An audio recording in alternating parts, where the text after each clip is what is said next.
Olá, boa noite.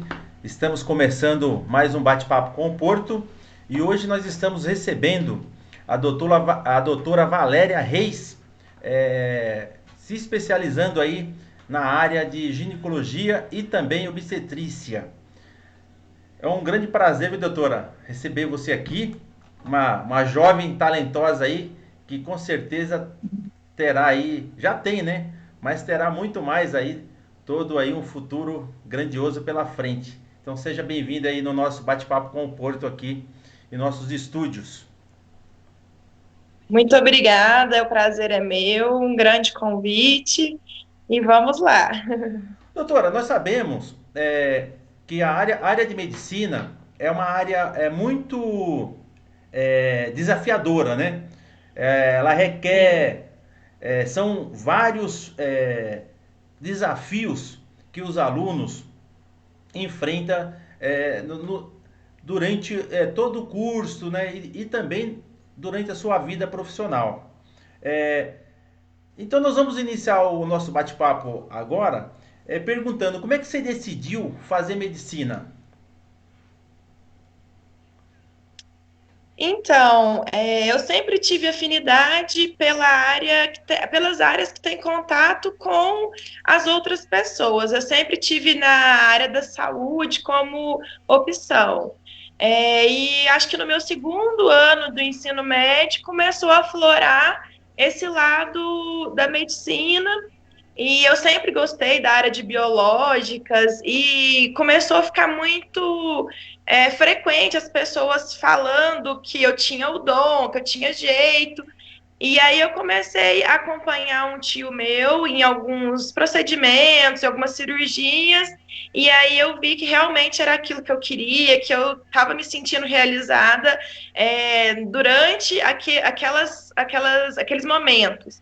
E foi assim que eu decidi. Não foi desde pequenininha, igual muita gente, mas eu sempre soube que ficaria na área da saúde. Cortou um pouquinho o final. Você está me ouvindo bem? Ah, maravilha. Cortou só um finalzinho, Estou. mas deu para entender. Eu pergunto isso porque, assim, quando você. é, o- como o curso de medicina pode ser tão desafiador, né? Isso é uma pergunta que eu gostaria que você respondesse mais para os nossos ouvintes. Mas levando-se em conta, quando você escolhe medicina, muitos jovens, ou, né, tanto do sexo feminino e masculino, escolhe o curso porque às vezes é influência da família, porque tem um pai, tem um tio ou uma mãe, né? Ou um primo. É, ou às vezes também por status. Ou ser médico é um status, né? Ou também simplesmente por causa do mercado. Que sabe que um médico hoje, um bom médico, tem um futuro grandioso pela frente, desde que ele se dedique a toda a área de medicina. Então, assim, para que as pessoas entendam que ser médico não é fácil, mas também não é difícil, desde que você se dedique, Sim. quais os seus desafios? Né? O que ele tem que ser desafiador por quê? Eu acho que a medicina, desde o início, tem que ter uma preparação muito grande. Antes de você ingressar no curso, você tem que estudar bastante, tem que se organizar, tem que ter aquela dedicação, tem que abdicar de algumas coisas para que consiga estar ali, para quando for para fazer o vestibular, naquela concorrência, com aquele. Geralmente são muitos concorrentes nas provas, você já começa a modificar muito a sua vida em relação àquilo. Depois, quando você ingressa no curso, é desgastante. Muitas vezes você está longe da família, está longe dos amigos. No meu caso, eram mais de 600 quilômetros. Se você não gosta daquilo, se você não realmente ama aquilo, eu acho que é muito difícil de você continuar. E isso eu vejo que na minha sala teve várias pessoas que ao longo do caminho desistiu.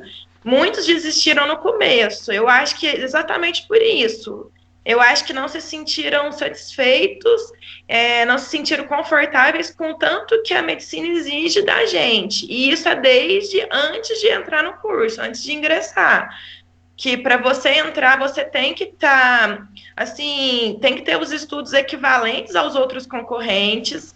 Então, para isso, você tem que tirar um tempo de estudo todo dia, final de semana, feriado. E depois que você entra, o curso exige muito de você, e depois que você forma, piora.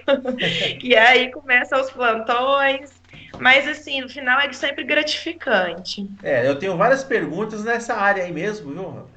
Daqui a pouco nós vamos estar fazendo. é, Quando você Certo. se forma, quais os cuidados. Porque assim, você Aham. tem que estudar sempre, né? Você não pode parar, né? Não, não para. Eu tenho uma pergunta aqui, o pessoal já está mandando várias perguntas, e uma delas aqui, até eu ia fazer um pouquinho mais à frente, mas eu vou Uhum. mesclando, né, com perguntas para se ingressar na área da medicina e também perguntas já na área da ginecologia, já na sua área de ginecologista, né, ou de Certo. ginecologia. Qual a importância da mulher usar o DIU? E assim, realmente é difícil de usar. Eu queria que você explicasse bastante, porque isso acho que vai de encontro com o que as mulheres gostariam de ouvir aí, principalmente de uma médica, né? Sim, eu sou meio suspeita de falar do DIU, porque eu tenho DIU, vão fazer 2 anos. O DIU é um dispositivo intrauterino que foi criado com a finalidade de anticoncepção. E qual que é o benefício do DIU? O que que é? É a comodidade. A mulher coloca o DIU e a maioria deles dura ou 5 ou 10 anos. Então, o que? Você esquecer que você não preocupar com a anticoncepção durante 10 anos. Então, isso é incrível. E as taxas de falha do DIU são muito baixas. Inclusive, o DIU hormonal, ele tem taxas de falha semelhante à laqueadura. Então, muitas mulheres não querem ter mais filhos, já tem 2, 3, às vezes mais filhos, já tem prole constituída, que a gente fala, e fala, eu quero fazer laqueadura, não quero ter filho de jeito nenhum mais, porque a laqueadura é certeza. Mas a laqueadura também tem falha, só que a falha é muito pequena, e o DIU tem essa falha equivalente à laqueadura. E as mulheres, a maioria delas, não tem conhecimento disso. E a inserção do DIU é bem tranquila, pode ser realizada em consultório médico. O acompanhamento do DIU é bem tranquilo também. Eu acho que a palavra é comodidade. Não tem perigo de você esquecer de tomar pílula, não tem perigo de esquecer de tomar injeção. Então, assim, eu acho que é praticidade, comodidade. Então, eu acho que é um dos métodos que está ganhando o público, está ganhando as mulheres, e não ganhou antes porque as pessoas não tinham conhecimento sobre o DIU. E assim, é fácil colocar o DIU, o Valéria, assim, Sim, é porque é importante, bem por que eu estou tranquilo. perguntando isso? Porque às vezes as pessoas ficam com medo, entendeu? Então é bom explorar bem esse lado aí, que você como médica e Sim. como mulher, para estar falando, para tranquilizar as mulheres, né? No meu caso, tanto na minha vivência própria quanto das pacientes, eu sempre vejo que elas têm mais medo da inserção, e quando, depois que já inseriu, que já está com o método, fala, nossa, eu criava um bicho de 7 cabeças na minha mente e é muito mais tranquilo do que eu imaginei. É uma inserção bem rápida, quando a gente começa, em questão de 5, 10 minutos já está inserido o Nossa. DIU, é bem tranquilo, no consultório médico, é um pouco dolorido, sim, só que é uma dor muito rápida. Eu falo que se assemelha a uma cólica menstrual. É uma dor que algumas mulheres falam que é leve, outras falam que doeu bastante, mas a maioria fala que é uma dor tolerável, uma dor moderada e rápida. Então, que são aqueles 5, 10 minutinhos ali que tem aquele desconforto, e depois já está com o método. E aí tem que fazer as revisões, que a gente conversa, combina com a paciente, para a gente ver se está tudo certo. Mas, assim, a comodidade dele com certeza compensa essa parte desfavorável, que é essa dorzinha que tem para inserção. Mas é bem tranquilo, assim, falo por experiência própria mesmo. Ah, bacana. É, como é que você está lidando com essa pandemia do Covid-19? Vamos mudar um pouquinho de assunto, depois a gente retoma. Como é que você está se Sim. cuidando, se preparando? Porque às vezes você como médica é muito bacana e importante você falar aí para os nossos ouvintes da importância de a gente usar máscara, higienização e se cuidar, principalmente o que eu costumo dizer, cuide-se e cuide de quem você ama. Exatamente. Olha, eu acho que no início foi muito difícil para todo mundo. Sair um pouco da nossa rotina, às vezes, assim, de muitos pacientes a gente cumprimenta pegando na mão, um abraço, e isso a gente teve que cortar. Isso afeta muito a relação médico-paciente. Até hoje eu sinto muito isso, mas a gente teve que se adaptar. A gente tenta atender as pacientes com uma certa distância, sempre de máscara, se necessário, às vezes de touca, usando álcool em gel, lavagem das mãos o tempo todo, em qualquer local que a gente toca de diferente, a gente higieniza as mãos. E isso já era uma rotina na nossa vida, mas agora é mais intenso, mais frequente. E com certeza é muito importante, assim, eu vejo por que pessoas do meu conhecimento que foram infectadas, conviveram com outras pessoas por uns períodos e ambos estavam de máscara e não foi transmitida a doença. Então, a máscara realmente faz efeito, a higiene é necessária, a higienização das mãos quando possível, com álcool, com sabão e água. Quando estiver na rua, carregar sempre um alquinho em gel. E eu acho que a gente tem que aceitar o que a gente está vivendo, né? Mas igual você falou, Porto, a gente tem que fazer a nossa parte, tem que nos cuidar e cuidar de quem está ao nosso redor, porque realmente é uma doença que a gente conhece pouco sobre ela e que, do mesmo jeito que as pessoas podem não ter sintomas, pode ser grave, independente de idade, independente de sexo, independente de ter ou não comorbidades. Maravilha. Nós começamos a falar que realmente é difícil do curso de medicina e tudo mais. A gente também sabemos, né, que o conteúdo é muito profundo e variado para entender, né? Como, porque assim o estudante passa de medicina passa por três etapas, né? E os primeiros 2 anos são matérias assim mais básicas, até para o aluno entender o raciocínio e de forma clínico, Sim, né? E sim, para isso. poder entender o contexto. Mas e depois, Uhum. doutora Valéria, como é que é isso? Assim, não seja boazinha não, viu? Pode falar, porque os estudantes têm que entender as responsabilidades que eles vão enfrentar pela frente, né? A hora que ingressa no Uhum. curso. Sim, no curso geralmente é isso mesmo.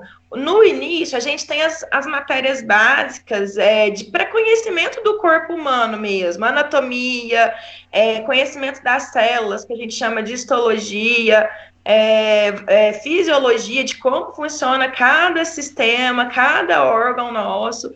E isso, se a gente não tem esse básico, a gente não consegue entender como que se desenvolve uma patologia, como que se trata, como que o organismo reage. E são matérias, assim, no início, a medicina é um pouco mais chatinha. Por quê? Porque você não lida direto com o paciente, você lida mais com a teoria. E a gente que gosta da área da saúde, a gente gosta do paciente, a gente gosta de examinar, de fazer procedimentos, de tudo isso. Então, no início é um pouquinho mais desgastante. Mas, assim, é tudo novo. Então, com certeza, assim, é um desgastante que compensa.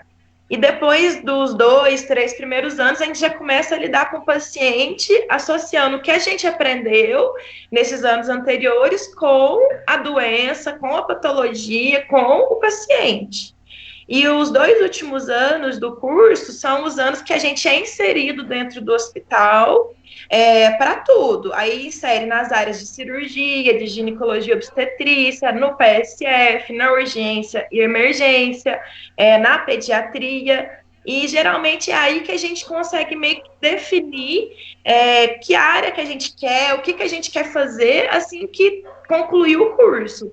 Porque quando você forma, você é médico generalista, você pode atuar em PSF, em plantões, pode atuar no SAMU, mas para você atuar em uma especialidade, ou você faz uma pós-graduação, ou uma especialidade médica, ou a residência médica, que você tem que fazer outra prova, ser selecionado para poder cursar essa residência médica.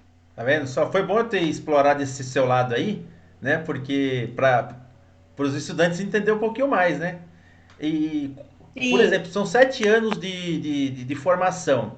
Depois que você se forma 7 anos, você fica mais quantos anos, no caso como você citou aí, na residência, por exemplo? Quantos anos você tem que fazer a residência? Assim, a graduação em si são 6.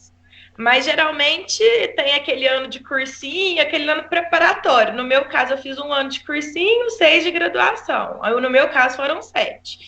E a residência, cada área tem um tempo de duração. No meu caso, que é ginecologia e obstetrícia, são 3 anos. Então, no total, até agora, serão 10, né? Eu já estou no finalzinho, concluindo tudo, 10 anos.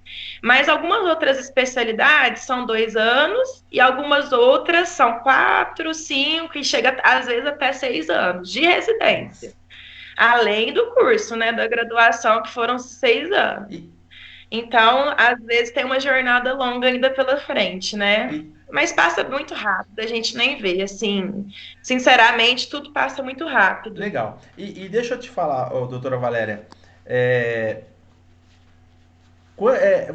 você atua nessas áreas, né, que você citou agora, e você está trabalhando, você está atuando aqui em Poços de Caldas, e quantas outras cidades aqui da região? Eu trabalho em Poços de Caldas, em Andradas, e por enquanto só, mas eu tô com os planos de atuar agora em Santa Rita, mas por enquanto é só Poços e Andradas Tá. mesmo. E você pretende abrir um consultório aqui em Poços de Caldas, criar raízes aqui Ah, definitiva aqui? criar raízes. Eu gosto de brincar que eu já criei minhas raízes. Eu acho que a cidade me recebeu de braços abertos desde o primeiro dia. A nossa cidade é muito maravilhosa. Eu acho que a população é muito, muito gostoso de trabalhar aqui. O sistema de saúde daqui, o sistema de saúde público, eu acho assim que funciona. Às vezes todo tem suas falhas, né? Inclusive, ainda mais quando se trata de saúde, mas eu acho que aqui, na medida do possível, funciona muito bem. Então, eu quero e pretendo sim ficar por aqui mesmo. Maravilha. Que realmente aqui eu também vim para Poços, não sou daqui. O povo é muito hospitaleiro e bondoso, né? Eu tenho um coração muito bom. Então eu também percebi isso quando cheguei aqui.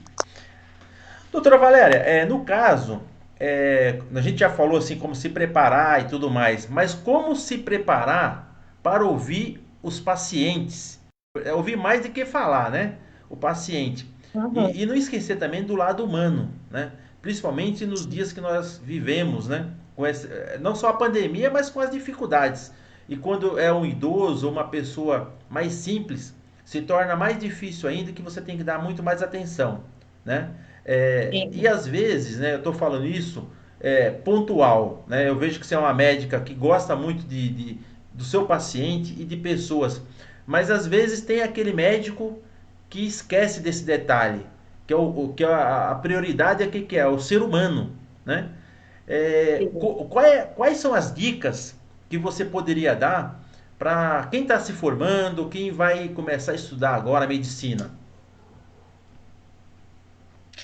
Então, eu acho que de primeira coisa, o ser humano não é uma doença, ele é um ser humano. Então, a parte psicológica dele, muitas das vezes, está tão abalada que ele não se preocupa com a saúde, ele não preocupa que se faz 5, 10 anos que ele não fez nenhum exame de rotina, não tem alguma hipertensão que nunca mais preocupou. Se ele está com algum problema psicológico, está passando por algum momento difícil e ninguém deu atenção para isso, muito difícil você convencer o paciente de cuidar da saúde dele, sendo que ele tem diversos outros problemas, ele prefere cuidar de várias outras coisas porque do que a saúde. A saúde para ele às vezes ele não enxerga a necessidade do cuidado. Então eu acho que o médico, a médico não, o estudante de medicina que quem está prestando vestibular, quem acabou de ingressar no curso, tem que desenvolver esse lado da escuta, tem que desenvolver uma boa relação entre médico e paciente. É nessa relação que você descobre muitas coisas que, se você não tivesse escutado, se você não tivesse dado abertura para o paciente, você não consegue realmente resolver o problema do paciente, realmente ajudá-lo. E eu acho que isso é fundamental. Na faculdade, eles trabalham muito isso com a gente, pelo menos na minha, desde o início, sempre teve isso. E eu acho que, graças a Deus, eu consegui desenvolver muito isso, e eu acho que é fundamental você ter esse cuidado, ser atencioso, dar o espaço do paciente, contar, te falar o que está acontecendo na vida dele, porque é importante. Muito bem, viu, Valéria?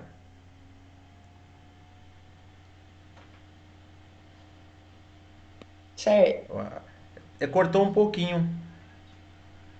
Tá cortando.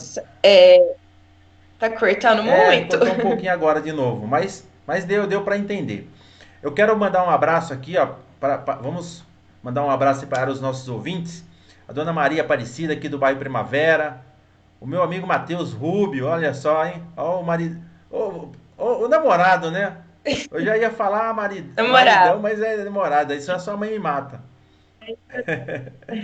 O Carlos Almeida, aqui um grande abraço, obrigado aí pela audiência, meu amigo. O professor não, né? O Fabiano Pessoa, com a sua esposa lá de Belo Horizonte. Olha só. É que eu tenho um amigo que também chama Fabiano, já estava confundindo aqui que era o Fabiano. Uhum. Deixa eu ver aqui, o nosso diretor está dizendo aqui que ele também está aqui ouvindo. Muito bem. A minha esposa Liliana, um grande beijo aí. Né? Ela também ela é fã aí de você como uma excelente médica, viu? A Maria de Fátima Reis, eu acho que é a sua mãe, hein? Minha mãe, mãe coruja.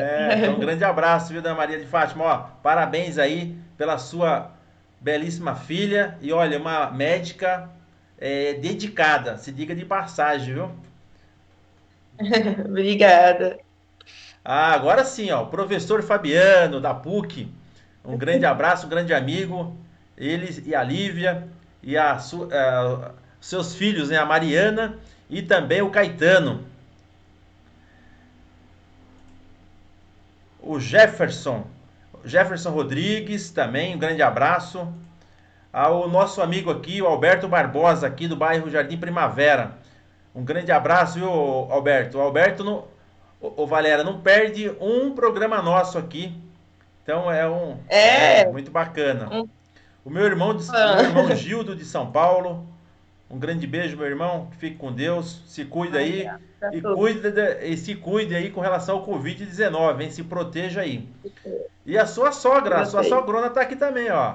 A Mara Rubia. Uma graça, né? Essa é uma... Pense num coração, tem um coração enorme também. Verdade. O Lúcio Cacila, o doutor Lúcio Cacila, também um grande abraço. Bom, daqui a pouquinho a gente fala mais algumas pessoas aí, né? Vamos seguir aqui em frente? Vamos sim. Vamos lá.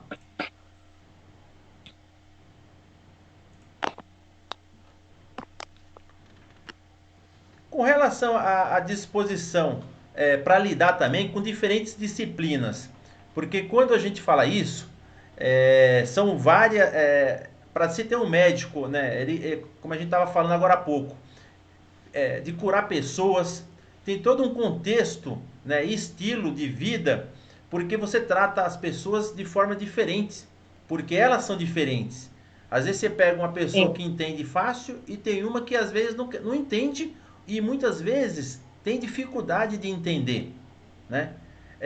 Como tratar esse tipo de paciente, ô, doutora Valéria?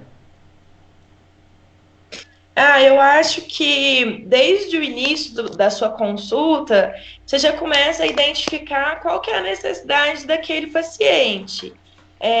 Paciente mais jovens, assim, eu que lido com mulheres, aquelas adolescentes que estão iniciando a vida reprodutiva, a gente vê que elas sempre são muito tímidas, elas não dão muito espaço, então a gente sempre tem que conseguir conquistar a confiança dela primeiro.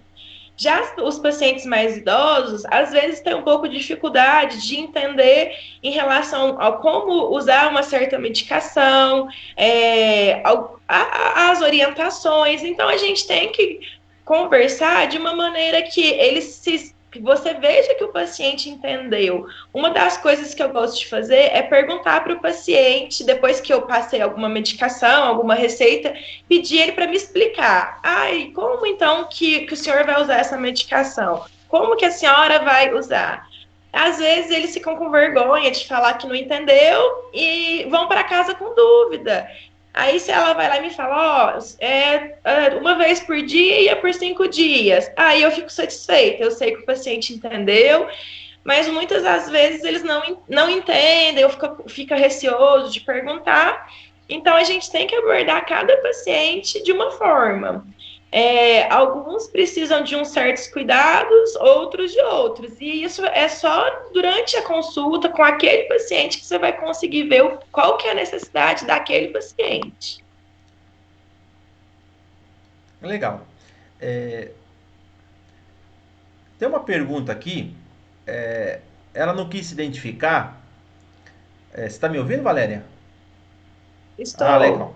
É que de vez em quando dá uma congelada, eu tenho a impressão que você não está ouvindo. Sim. Mas olha só, tem uma senhora, ela não quis identificar a idade, né? E eu acho que vai muito disso que você acabou de falar. Ela é uma mulher casada há mais de 5 anos e nunca foi ao médico. Olha só. Aí eu queria que você analisasse aí esse caso e explicasse aí para os nossos ouvintes quais os riscos que ela pode estar correndo, porque tem relação com o seu esposo, com o seu parceiro, há mais de 5 anos e não foi, e nunca foi no médico, né? Uhum. Sim. Eu acho que a mulher, depois que ela começa a ter a sua vida reprodutiva, começa a ter relações, precisa sim ter certos cuidados. Um deles é o exame de preventivo, que é o Papa Nicolau, que a partir dos 25 anos de idade, quando a mulher já tem relações sexuais, ela tem que fazer esse exame com uma certa frequência. Ele serve para rastrear o câncer de colo de útero. E isso é um dos problemas que ela teria, que tem que fazer esse rastreio, porque qualquer alteração que venha nesse exame de preventivo, a maioria delas são tratáveis. E a maioria, se a gente conseguir abordar a tempo, essa paciente não vai desenvolver um câncer. Ela tem pequenas alterações que são tratáveis. O problema é quando as alterações estavam ali, elas não foram identificadas e anos depois a paciente nos procura com alguma coisa que já não é tratável mais. Em relação à mama também, o câncer de mama está cada vez mais prevalente em pacientes mais jovens também. Então, eu acho que a mulher é um todo, e a partir do momento que ela já iniciou sua vida reprodutiva, ela já teve a primeira menstruação, é viável, é prudente ela passar com um médico especialista, o ginecologista, para poder acompanhar a sua saúde mesmo. Porque às vezes a mulher está tendo menstruações excessivas com hemorragia, causando anemia, e ela acha que aquilo é normal. Muitas das vezes tem problemas por trás disso. Às vezes ela não ficou meses sem menstruar e não sabe que isso pode ser algum problema. Não que seja, mas pode ser. Então, eu acho que a consulta de rotina é uma coisa importante. E independente da idade, eu acho que é importante, sim, a partir do momento que a mulher já teve sua primeira menstruação, ela ter um contato com aquele médico ginecologista. Legal. Ô, doutora Valéria, assim, agora falando de modo geral, talvez não só na sua especialidade, mas assim, quais os conselhos que você daria para as mulheres em termos de se cuidar, né? Principalmente, como você falou, depois que você inicia a sua vida reprodutiva, mas também de modo geral, né? Como você acabou de citar também do câncer de mama, né? Então, para as mulheres, a primeira coisa é essa: a partir do momento que ela tem a primeira menstruação, muitas mulheres novas, né, meninas ainda, com 9, 10 anos, já começar a observar como que seu organismo funciona. Se você é uma paciente que tem ciclos todo mês, se você tem, se a sua menstruação é muito intensa, ou se não se você está desenvolvendo, às vezes, a criança, a mulher menstrua e para de crescer. Se o crescimento foi retardado um pouco, às vezes a mulher mais madura, sempre fazer o autoexame das mamas e a partir de 50 anos, pelo Ministério da Saúde, a mamografia, igual eu já tinha falado, preventiva a partir dos 25. Então, assim, a saúde da mulher é um pouco mais delicada do que a do homem, nesse sentido, que tem algumas patologias que acometem exclusivamente a mulher. Então, eu acho que tem que ter um acompanhamento, sim, principalmente se surgir alguma coisa diferente no seu organismo. Alguma coisa que não existia, que você notou que está diferente. Então, é bom, sim, passar com um especialista para ver se aquilo é normal ou não. Legal, doutora Valéria. Eu quero mandar um abraço aqui também para o Alberto Barbosa. Ele está dizendo o seguinte, já mandei um abraço, mas eu vou falar de novo, né? Ele está dizendo assim, muito bem, doutora Valéria. Que bom que você quis ser médica, né? Porque você gosta da medicina. E não pelo que os pais, né? Às vezes a família querem que as pessoas façam, né? Então, ele está dizendo assim, a doutora Valéria, é verdade que às vezes acontece bebês diozinho que nasce mesmo a mãe estando usando o DIU? Eu não entendi muito bem. Eu acho que ele quis se referir, não sei se você já viu, Porto, às vezes eles postam umas fotos na internet que nasce o neném e o DIU tá ali do lado, né? Ah, Igual a todo método anticonceptivo, o DIU tem falha. Igual a pílula, igual a injeção, igual ao adesivo. E o DIU é um dos métodos mais seguros. Mas a gente tem que lembrar que a partir do momento que a mulher coloca o DIU, ela tem revisões do DIU a serem feitas. Muitas mulheres vão lá, colocam o DIU, se compromete a voltar e nunca mais volta. Aí o DIU às vezes desce, sai do lugar e ela não ficou sabendo, porque ela não fez a revisão adequada conforme orientada. E aí, às vezes, acontece a falha do método. E pela minha experiência, de todas que eu vi que engravidou, 80% delas não fez as revisões. Não fez o controle do método. Então, existe sim a taxa de falha do DIU. O DIU de cobre é mais ou menos 0,5%, né? Não chega a 1%. O DIU hormonal é mais ou menos 0,2%. Então, quer dizer que é muito baixa a taxa desde que a paciente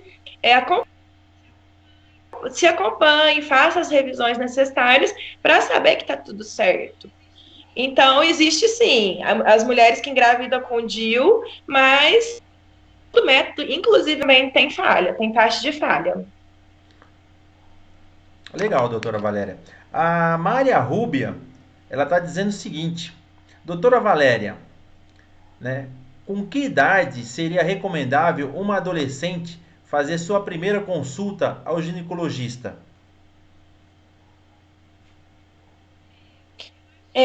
Eu acho que a adolescente são dois marcos importantes. Quando tem a primeira menstruação, eu acho que é importante aquela adolescente passar com o médico ginecologista para que o médico conte para ela, oriente ela sobre o que vai acontecer na vida dela a partir daquele momento, sobre o desenvolvimento do organismo dela, sobre tranquilizar ela que aquilo é normal, passam por isso. Muitas as adolescentes ficam constrangidas de contar para a família, contar para as amiguinhas que teve a primeira menstruação. Então, eu acho que mais de orientação, dela se sentir tranquila, dela saber que aquilo vai acontecer com todas as mulheres. E eu acho que a segundo marco principal é quando tem a primeira relação, que quando inicia a vida sexual também, eu acho que tem muita coisa para esclarecer, muita coisa para explicar, tanto sobre doenças, quanto como anticoncepção, para evitar uma gravidez indesejada, às vezes uma gravidez até na adolescência, né? Então, eu acho que são os dois momentos mais importantes para a vida da adolescente. Legal. O Alberto está dizendo, tá agradecendo a doutora Valéria.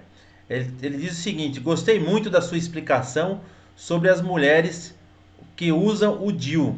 Então, Alberto, a gente que agradece aí a sua pergunta e foi muito bacana aí a sua explanação, viu? Muito obrigado pela sua pergunta. Tem mais perguntas aqui, mas deixa eu ver aqui eles estão mandando perguntas também pelo WhatsApp. Deixa eu ver aqui.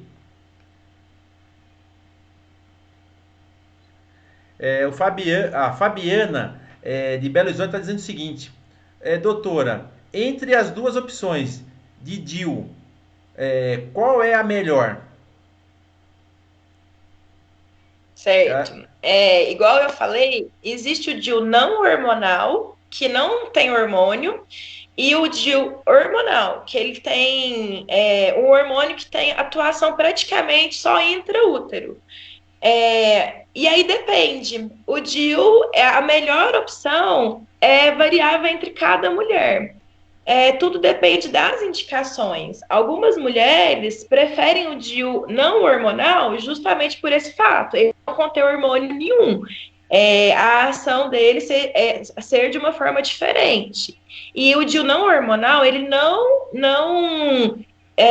a mulher continua menstruando com ele a cada ciclo. Já o DIU hormonal tende a diminuir muito o fluxo da mulher e às vezes a suprimir, a acabar com esse ciclo. Muitas mulheres colocam o DIU hormonal e nunca mais menstruam. E isso é ruim? Não. Algumas pacientes é o que elas querem. Elas acham a menstruação incômoda, elas têm uma qualidade de vida prejudicada por isso. Já outras não, elas gostam de menstruar, gostam de ter um controle sobre o seu ciclo. Então, cada paciente tem a sua indicação.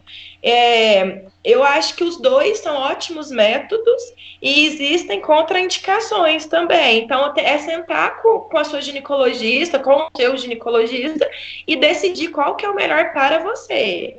Mas os dois são excelentes métodos. Muito bem. Eu quero mandar um abraço aqui para o Moisés Antônio, lá da Vila Cruz, ao Binho Cardoso e também ao Luiz Fidelis.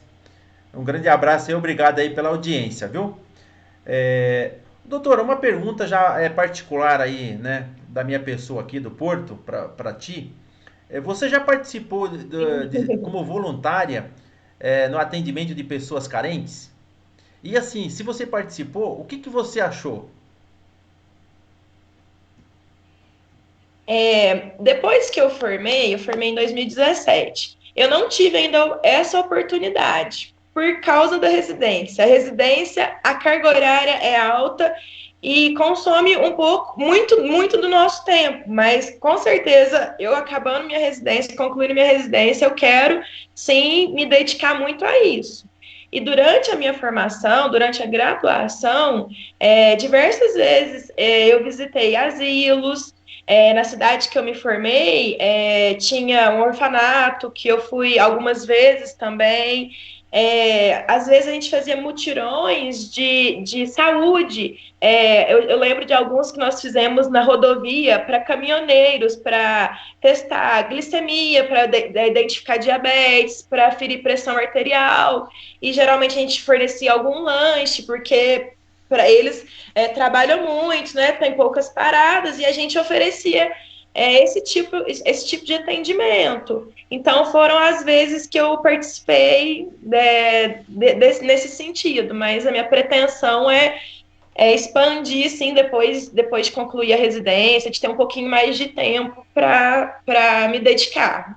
Legal. Então, depois nós poderíamos saber, né, assim, o que você achou, né, desse tipo de ação, que eu acho que é muito bacana um médico poder ajudar o Sim, próximo, né, de forma gratuita. com certeza. Com Doutora Valéria, certeza. é necessário se fazer um planejamento durante todo a sua carreira, o seu estudo, né, médico ou médica, né? Durante não só durante que você estiver estudando, mas também nos estágios, na sua conclusão, precisa levar a sério esse planejamento? Eu acho que desde o início, né, quando você decidiu por prestar a medicina, eu acho que as principais coisas é planejamento, dedicação e você tentar seguir aquilo ali, aquela meta, uma meta, né, de que você vai conseguir aquilo tudo, no caso, passar no vestibular, depois passar na prova de residência médica, e tudo isso, se você não tem objetivo, se você se perde um pouco, perde um pouco o foco, fica muito mais complicado, né? É, eu sempre tive, assim, desde que eu decidi por medicina, eu comecei a pontuar algumas coisas que eu precisava melhorar para poder atingir aquilo. E eu acho que foi assim que eu consegui, assim, pegar minhas falhas e tentar melhorar as falhas para poder conseguir atingir aquilo. E eu vi que deu muito certo, tanto para ingressar na medicina quanto para ingressar na residência médica. E eu acho que tem que ter sim um planejamento, persistência. Vai ser difícil, muitos momentos mais difíceis, mas é determinação. Se é aquilo que você quer, se é aquilo que você realmente pensa, planeja para o seu futuro, com certeza você tem que ter ter uma organização e um planejamento. Legal, eu falo isso porque eu tenho duas filhas, né? A Rafaela Porto e a Luna Oliveira Porto. E as duas falam, papai, eu quero ser médica. Aí eu sempre falo, né? Porque eu também estudava e trabalhava e muitas vezes ia dormir 1 hora da manhã e levantava às 3h30 da manhã. Então eu também não tive vida fácil. Não estudei para médico, Sim, mas assim, quem estuda e trabalha, né, realmente tem que se dedicar também. E aí eu sempre sim. comento com ela, falo, filho, então já começo orientando ela desde o início agora, né? Falar, tudo que você for fazer, você tem que se planejar e também pegar firme, porque senão você não consegue Uhum, atingir os seus objetivos. Indo nessa linha, sim. eu queria mais uma vez, né, fazer uma pergunta básica, né? Quais as dicas que você daria para quem pretende estudar a medicina? Mas assim, pode falar o beabá mesmo, sabe? Olha, você tem que esquece Uhum. finais de semanas, ir pra balada. Não seja boazinha, não. Pode falar no riscado, como diz o, o, o caipira, né? O caipira que gosta do- de laço de boi e tudo mais.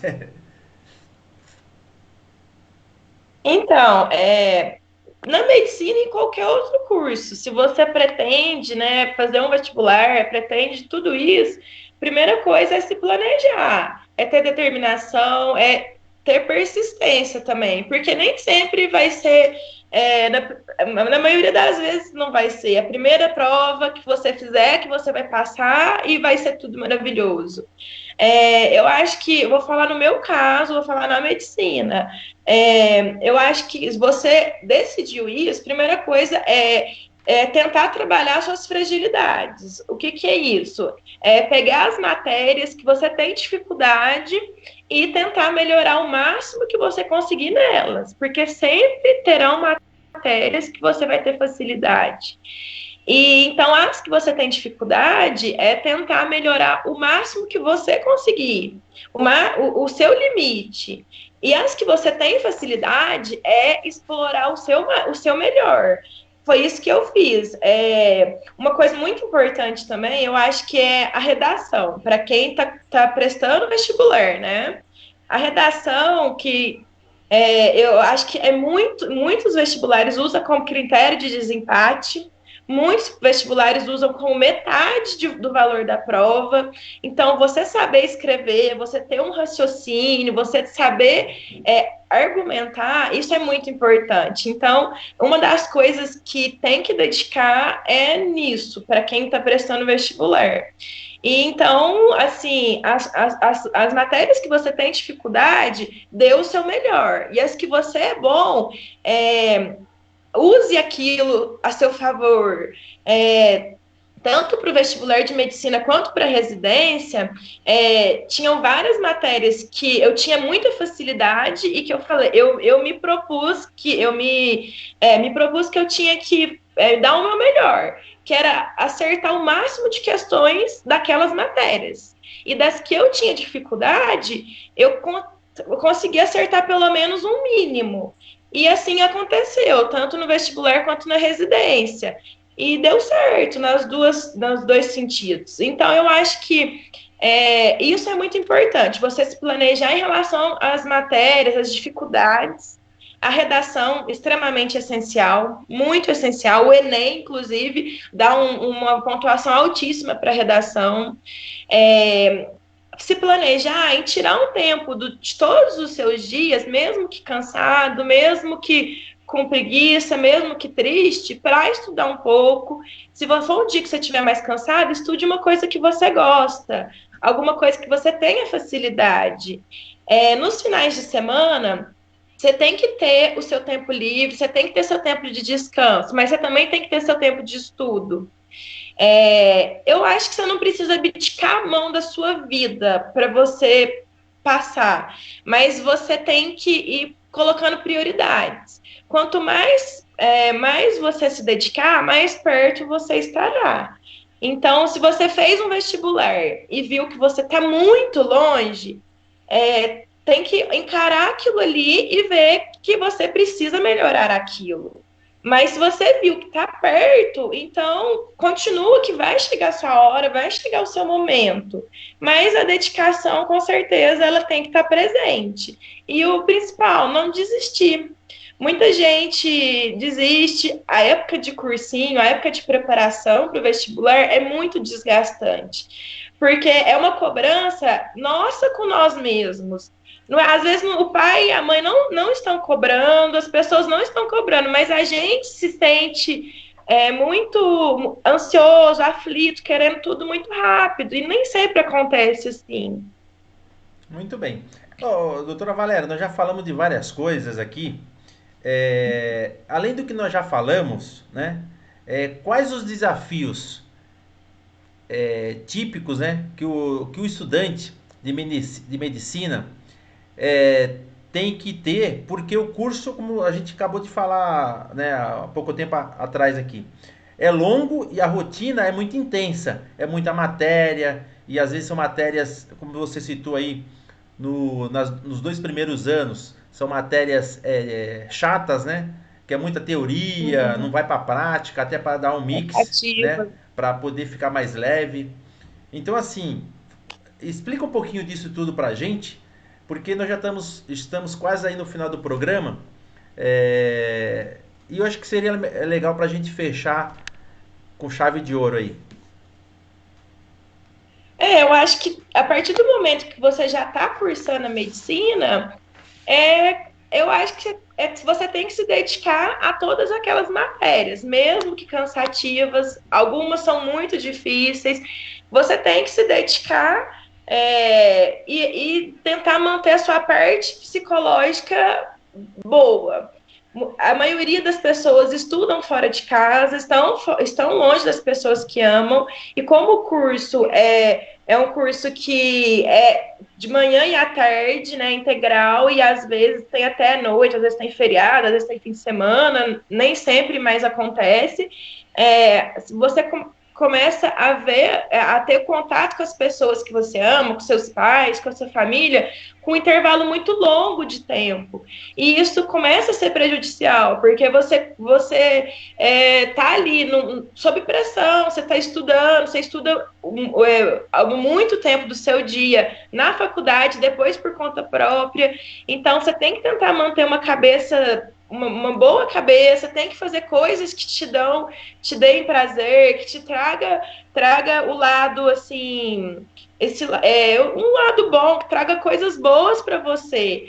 E dedicar a tentar conseguir aproveitar o curso em si também. As matérias, sempre tem tem congresso, tem simpósio, tem aulas práticas, tem estágios que você consegue fazer em certas áreas, e tentar aproveitar o máximo que o curso traz para a gente, porque é muito legal, é muito bacana.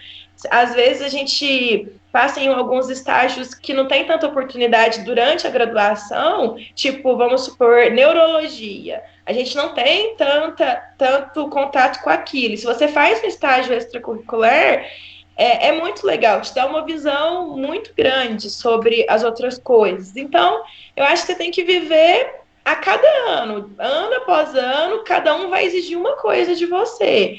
Mas não pode esquecer também de estar feliz, de estar realizado em outros âmbitos, porque senão é cansativo, é estressante, é desgastante.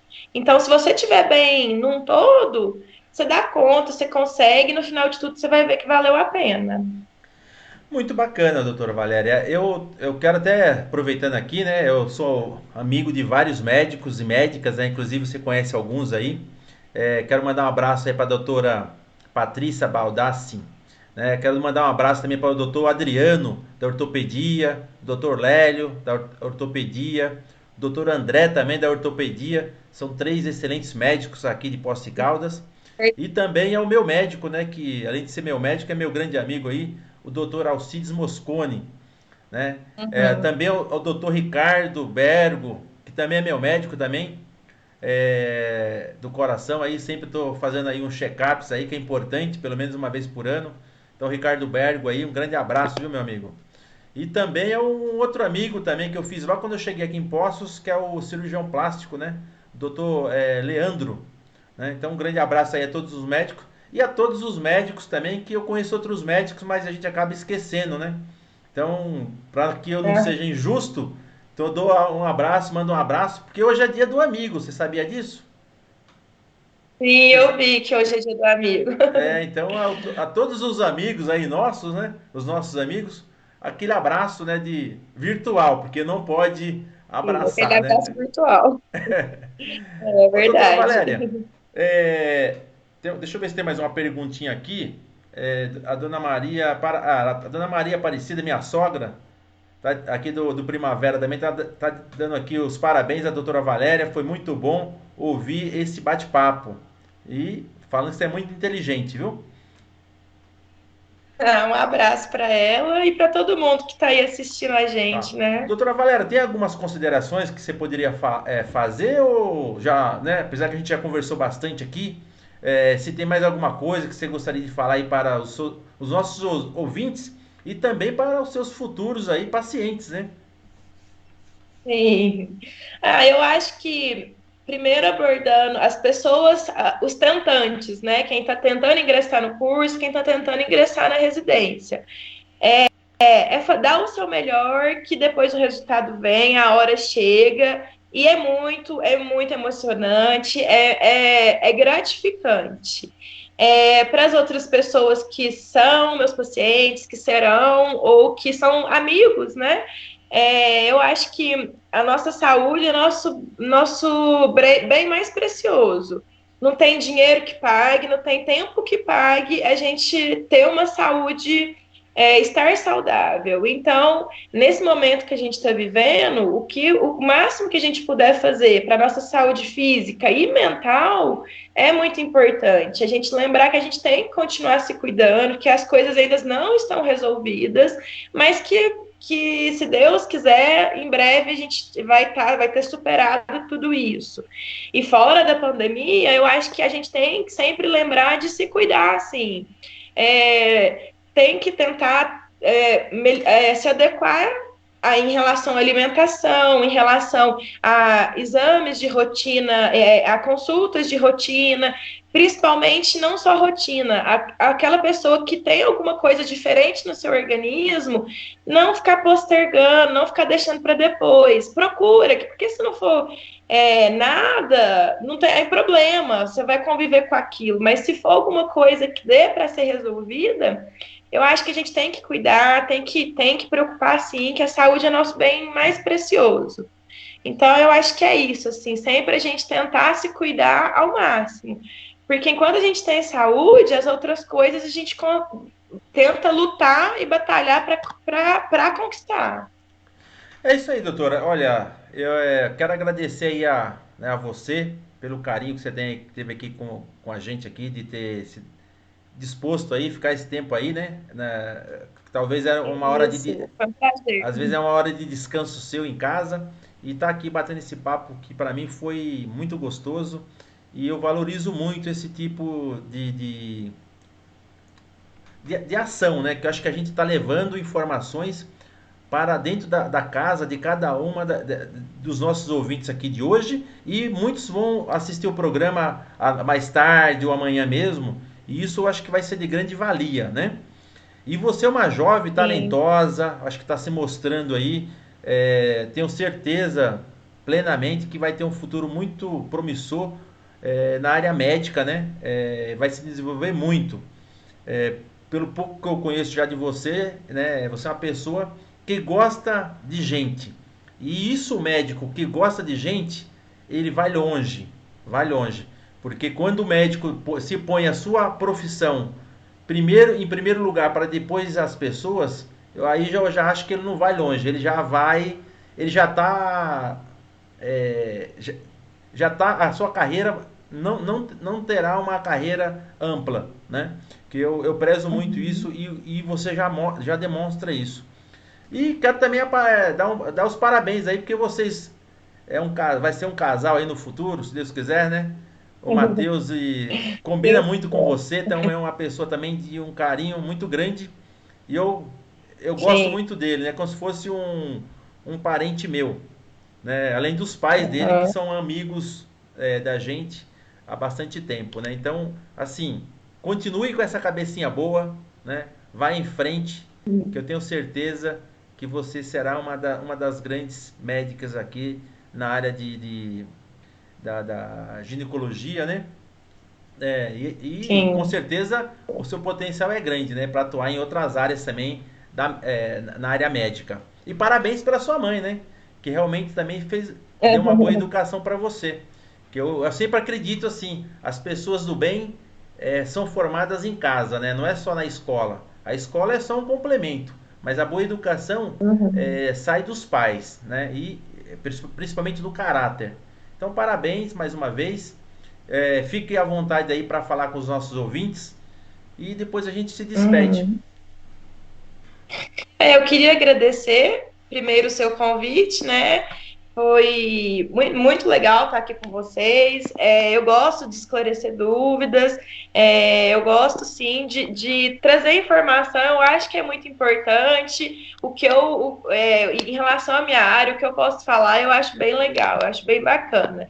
agradecer todo mundo que está assistindo e, inclusive, minha sogra, o meu namorado, todo mundo. E minha mãe é uma batalhadora, não tem nem o que falar sobre ela. Ela, acho que tudo que ela pôde fazer, ela fez um pouco mais ainda. E meu pai também, os dois, assim, sempre me ensinaram desde pequeno muitas coisas que são bases para tudo. E inclusive para a profissão. Eu quero agradecer a oportunidade de estar aqui mesmo e quem nos assistiu aí. Legal. Então, eu também quero agradecer a todos os ouvintes, né, pelo o carinho que teve aqui com a gente hoje. E lembrando que amanhã nós estaremos de volta a partir da 1h40 com as notícias com o Porto, né? Todos os dias a partir da 1h40 temos esse quadro de notícias e todas as terças nós temos o bate-papo com o Porto. Infelizmente, né, ou felizmente, nós mudamos a data hoje porque a doutora Sim, Valéria não podia ser na terça, né, doutora? isso. Mas, Foi. mas eu acho que foi de grande valia. Olha, fique com Deus, doutora. Uma boa noite, bom descanso. Boa E um beijo noite. no coração aí de todos vocês aí. Fique com Deus aí, uma boa noite, tá? Tchau. Tchau, tchau. Boa noite, gente. Boa noite. Até mais. Até mais.